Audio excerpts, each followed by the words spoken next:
자살이란 스스로 자기의 목숨을 끊는 행위, 의도적으로 자신의 생명을 포기하는 행위. 우리나라는 OECD 국가 중 현재 자살률 1위라는 불명예 타이틀을 가지고 있습니다. 특히 자살은 10대, 20대, 30대 사망 원인 1위이며 40대, 50대에서는 사망 원인 2위를 차지하고 있습니다. 2023년 자살 예방 백서에 따르면 여자는 남자보다 자살 시도율이 약 2배 정도 높으며 실제 자살률은 남자가 더 높습니다. 일부 조사에서는 청소년 중 14.3%가, 성인 중 4.5%가 자살을 생각해 보았다고 보고되고, 응답자 중 죽고 싶다고 생각한 이유의 24.2%는 경제적 어려움이며, 청소년들은 44.3%가 학교 성적, 노인들은 40.3%가 건강 문제인 것으로 나타납니다. 자살 시도를 한 번 했던 사람들은 재시도할 위험성이 매우 높으며 이후 실제 자살로 사망할 가능성이 높습니다. 자살 시도 경험자의 자살 위험은 일반인의 25배 이상 높다는 연구 결과도 있습니다. 통계청에서 발표한 2022년 사망 원인 통계에 따르면 인구 10만 명당 자살률이 전국 25.2명이며 경기도의 자살률은 23.1명, 그 중에서 안산시는 25.7명으로 전국 및 경기도 평균보다 높으며 2013년 이후 지속해서 감소하는 추세지만 여전히 경기도 내에서는 높은 수준의 자살률을 보이고 있습니다. 안녕하세요. 제 이름은 살구라고 합니다. 살구라는 이름은 살리고 구하고라는 이름의 약자예요. 소속은 안산시 자살예방센터이고 제 특기는 괜찮니? 라고 물어보는 거예요. 자살예방 교육을 받기 위해서 오신 여러분을 진심으로 환영합니다. 현재 우리 사회는 앞에서 이야기한 것과 같이 자살과 관련된 많은 어려움을 경험하고 있습니다. 이렇게 심각한 자살 문제에 관심을 가지고 교육을 듣기 위해 참여해주신 여러분께 감사드립니다.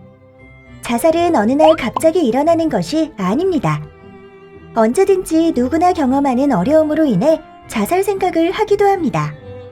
먼저 자살에 대해 이해하기 위해 자살의 위험을 높이는 것과 낮추는 것이 무엇이 있는지 살펴보겠습니다.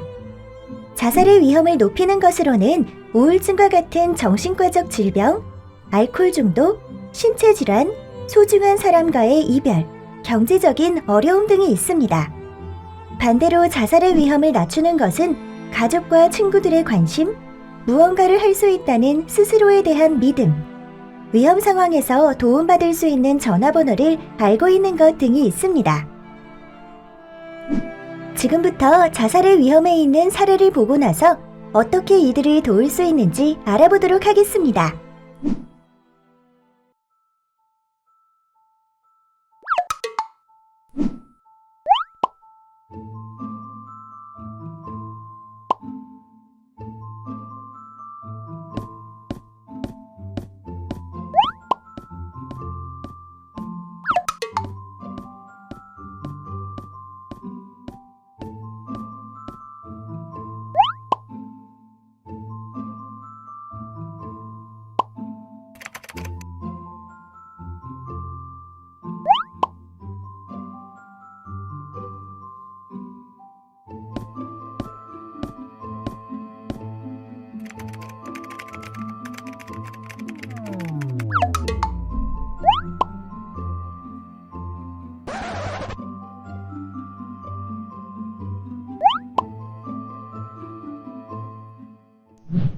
지금부터 자살에 대해서 생각하는 사람들을 어떻게 돕는지 알아보도록 하겠습니다. 저희는 자살을 예방하는 3가지 단계. 첫 번째, 관심 가지기. 두 번째, 관심 표현하기. 세 번째, 도와주기를 통해 어떻게 도와줄지 알아보겠습니다. 첫 번째, 관심 가지기부터 알아보겠습니다. 자살 시도를 하기 전 자살의 위험성이 높은 사람, 자살에 대해서 생각하는 사람에게 관심을 가지고 도와주는 것은 매우 중요합니다. 자살에 대해서 생각하는 사람들은 경고 신호를 보냅니다. 이 신호를 자살 경고 신호라고 합니다. 자살 경고 신호는 보기의 신호, 듣기의 신호, 행동적 신호, 상황적 신호가 있습니다. 한번 알아볼까요? 보기의 신호는 우리가 상대방의 모습에서 흔히 관찰할 수 있는 신호들입니다. 평소와 다르게 우울한 모습이나 위축된 모습 등이 이곳에 해당합니다. 듣기의 신호는 자살을 생각하는 사람들이 죽음에 대해 언어적으로 표현하는 것입니다. 죽고 싶어요, 이제 끝내고 싶어요와 같이 직접적인 표현 방법, 혹은 그동안 고마웠어요와 같은 마지막 인사의 말을 하는 간접적인 표현이 있습니다.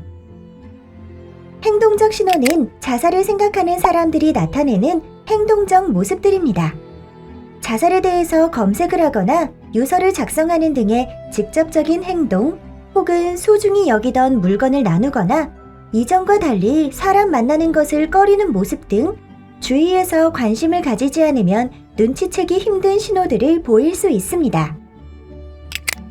상황적 신호는 사람들이 살아가면서 받을 수 있는 극심한 스트레스를 받을 수 있는 다양한 상황들을 말합니다.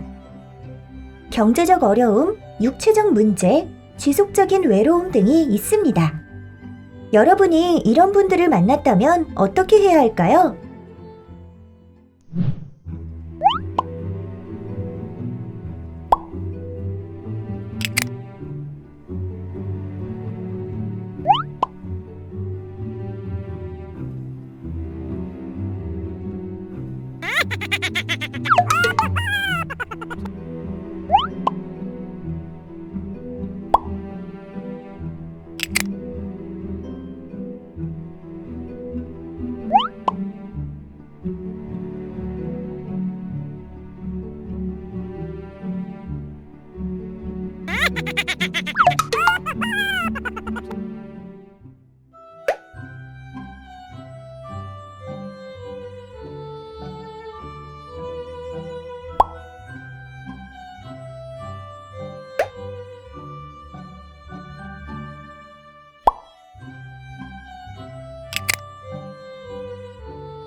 영상을 잘 보셨나요?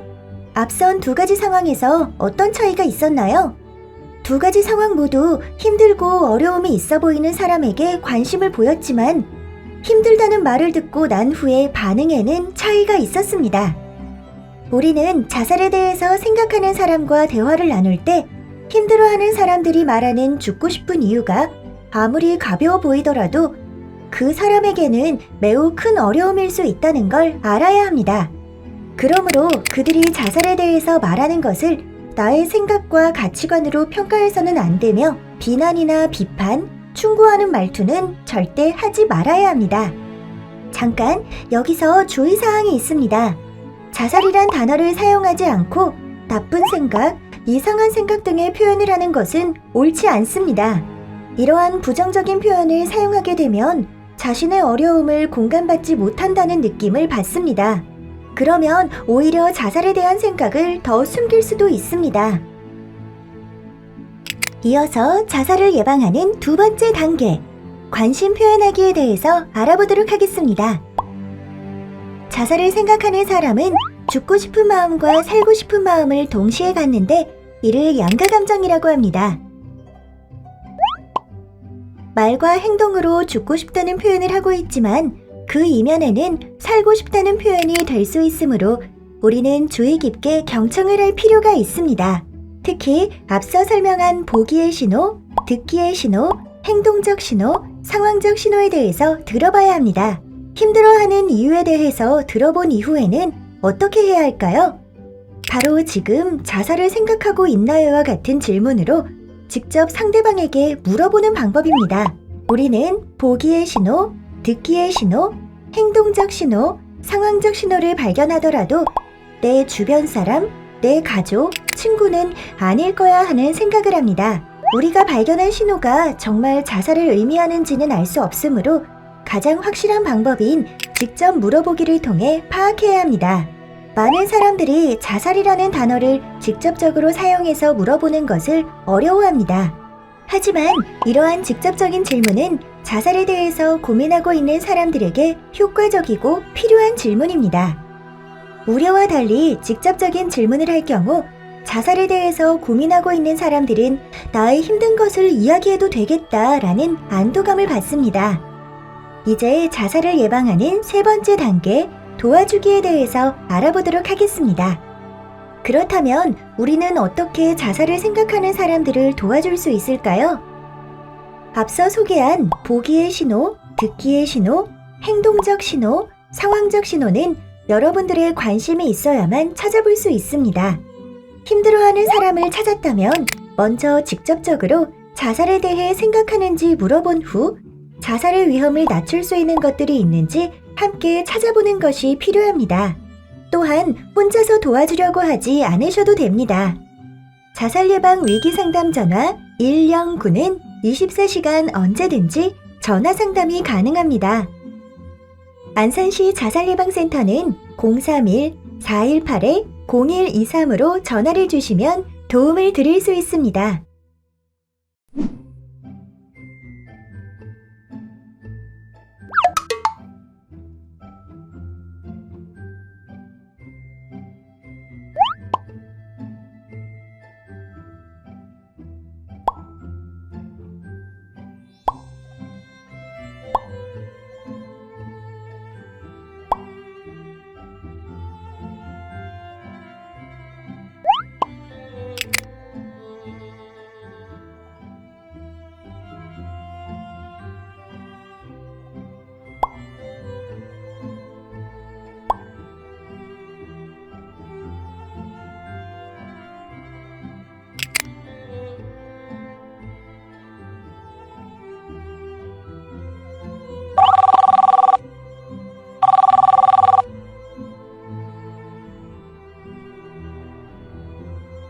안산시 자살예방센터